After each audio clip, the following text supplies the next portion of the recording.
On the 28th of August 2010, Amnesty Hobart staged an awareness and signature gathering event to highlight the plight of women in Iran, many of which are currently campaigning in their home nation for greater recognition of their rights to freedom of expression.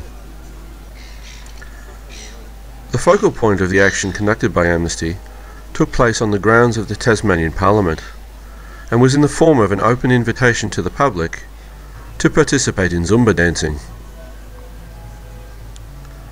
It didn't take long for a small crowd to gather, and there seemed to be a lot of public interest in the event, even as early as 10:30 a.m, an hour before the dance event was due to start.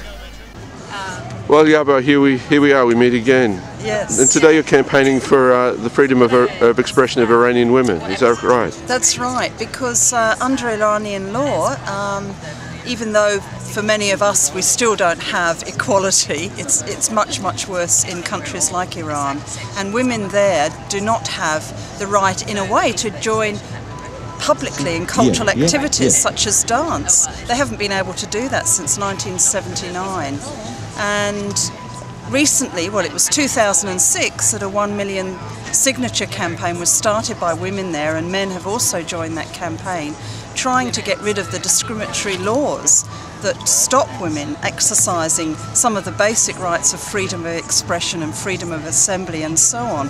And even though it is very hard for that campaign, over 50 have been arrested and detained, there is still a momentum that's being built up, and I think there's a real hope that something can happen. So we're asking people today to come and dance, to learn some Zumba, or come and do some Zumba if they already have done Zumba, and actually through that realise that here we are with that freedom of expression and freedom to join in public places that other people, for instance the Iranian women, are not able to enjoy.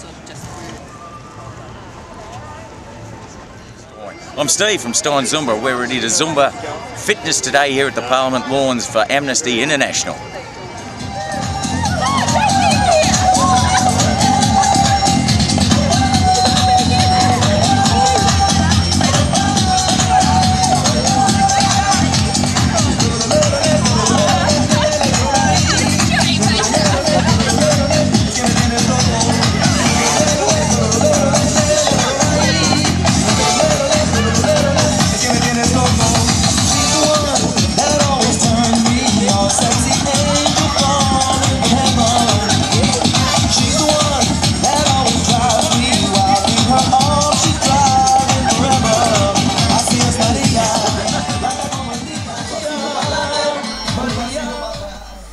Overall, the event was a lot of fun for all, with many people getting thoroughly into the spirit of the dancing.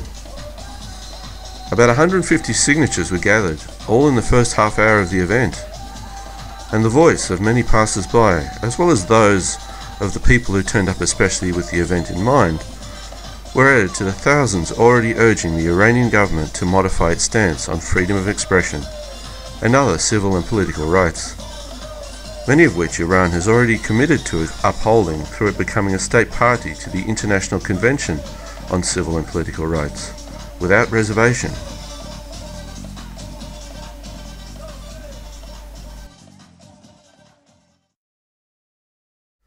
The event gathered many people, and through conversations and many signatures, they lent their support to those in Iran who cannot freely engage in activities such as public dance.